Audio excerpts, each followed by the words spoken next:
Subicha.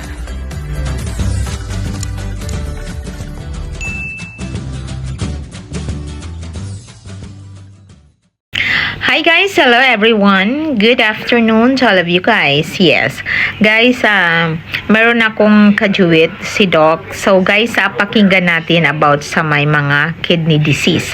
Yes. Guys, pakinggan natin para may makuha tayong aral sa mga advice niya about sa may mga chronic disease. Yes. Guys, let's go.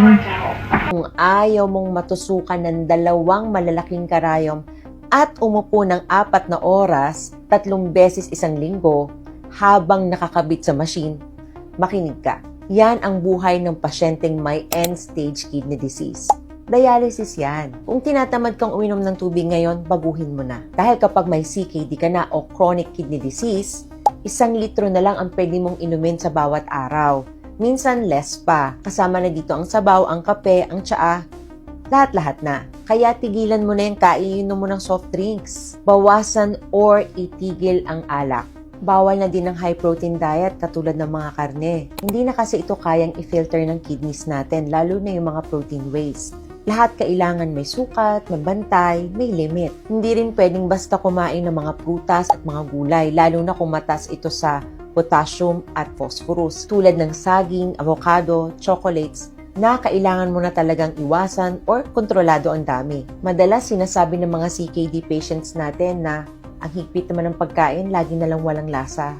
Dahil kapag may CKD ka, bawal na rin halos ang maaalat na pagkain. Limitado na rin ang galaw at oras. Hindi ka na rin pwedeng bumiyahe ng malayo or magbakasyon kasi may schedule ka ng dialysis. Madali ka ring mapagod dahil sa anemia na dulot ng CKD.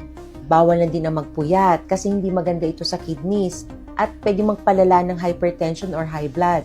Marami rin pasyente ang nagkakaroon ng mga edema or yung magasa mukha, magasa paa.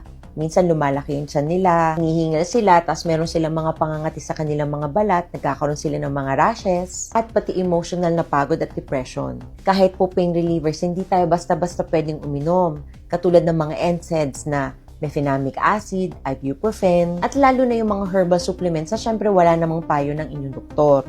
Isang maling gamot lang ay pwedeng magpalala ng kondisyon. Kung may maintenance ka sa iyong high blood, huwag mong itigil ito. Ang high blood na hindi nagagamot ay sumisira rin po sa kidneys. Mas madali at mas mainam magbago ng lifestyle ngayon kaysa mabuhay ng nakadepende sa machine. Kung mahal mo ang pamilya mo at gusto mong humaba pa ang iyong buhay kasama sila, simulan mo na ngayon. Love your kidneys. Love your body habang kaya ka pang alagaan ito pabalik. Stay safe!